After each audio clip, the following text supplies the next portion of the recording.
ఏపీలో జరుగుతున్న ఎన్నికల ప్రచారంలో ఘాటు విమర్శలు పంచ్ డైలాగులతో ఫైర్ బ్రాండ్గా మారిన ఏపీ పీసీసీ చీఫ్ షర్మిలకు అనూహ్య రీతిలో ఒకే రోజున 3 షాకులు తగిలాయి.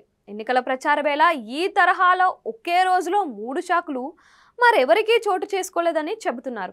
మంగళవారం వైఎస్ఆర్ కడప జిల్లాలో ప్రచారం చేస్తున్న ఆమె వాహనాన్ని అప్పులోలు అడ్డుకున్నారు.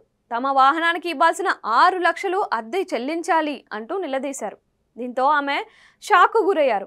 వారికి సర్ది చెప్పి వెళ్లిపోయారు. పెండ్లిమరి బెనిటా మైన్స్ బాధితులు ఆమె ప్రచారాన్ని అడ్డుకోవడంతో షర్మిల ఉక్కిరి బిక్కిరి అయ్యారు.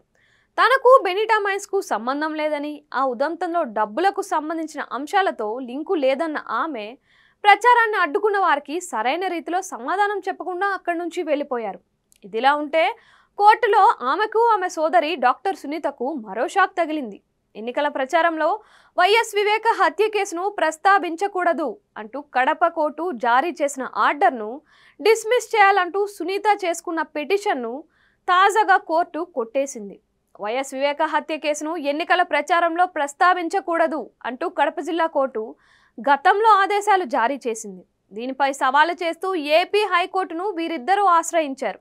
దీనిపై విచారణ జరిపిన హైకోర్టు ఈ అంశాన్ని కడప కోర్టులోనే తేల్చుకోవాలి అంటూ పేర్కొంది. ఈ నేపథ్యంలో షర్మిల ఆమె సోదరి డాక్టర్ సునీత ఇద్దరు మరోసారి కడప కోర్టును ఆశ్రయించారు.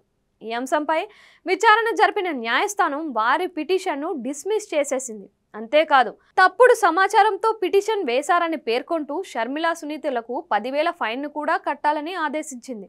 ఈ జరిమానాను కడప జిల్లా లీగల్ సెల్కు కట్టాలంటూ ఆదేశాలు జారీ చేసింది.